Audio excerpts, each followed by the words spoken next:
Hi friends, Assalamualaikum. Whole wheat plum cake எப்படி செய்கிறதுன்னு பார்க்க போகிறோம்.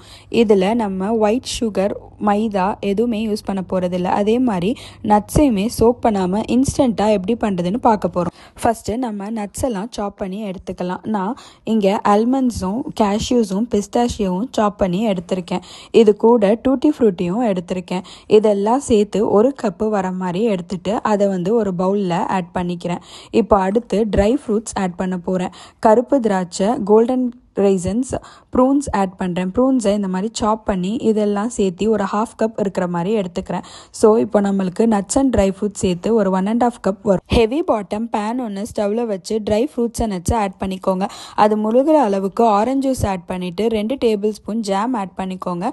ஜாம் ஆட் பண்ணுறது ஆப்ஷனல் தான். இந்த மாதிரி வந்ததும் ஸ்டவ் ஆஃப். மிக்ஸி ஜாரில் 3/4 கப் ப்ரௌன் சுகர், 4 ஏலக்காய், 2 பட்டை, 6 கிராம்பு, ஜிஞ்சர் பவுடர் ஆட் பண்ணி பவுடர் பண்ணி எடுத்துக்கோங்க.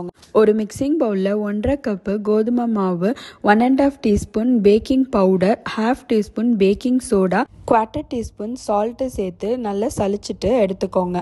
நம்ம கோதுமை மாவு ஆட் பண்ணியிருக்கிறதுனால அந்த மாவு ஸ்மூத்தாக இருக்காது.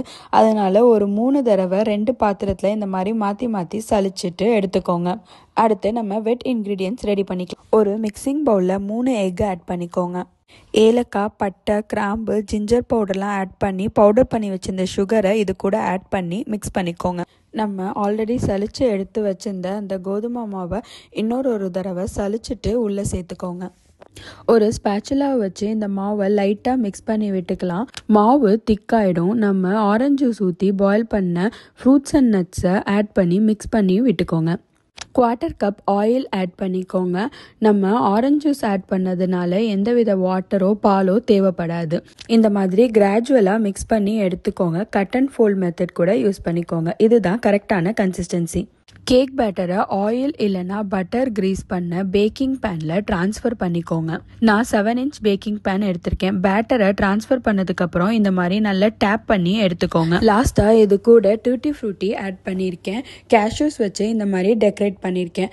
இது எதுக்குன்னா பேக் ஆகி வரும்போது நல்லா கலர்ஃபுல்லாக இருக்கும். 355 degree Fahrenheit, 180 degree Celsius preheated அவனில் கேக்கை பேக் பண்ணி எடுத்துக்கலாம். எனக்கு கரெக்டாக 70 மினிட்ஸ் ஆச்சு. பேக் பண்ணுற அவன், டின் இதெல்லாம் பொறுத்து பேக்கிங் டைம் மாறும். அதனால நீங்கள் ஒரு 45 மினிட்ஸ் கழிச்சு செக் பண்ணிக்கோங்க.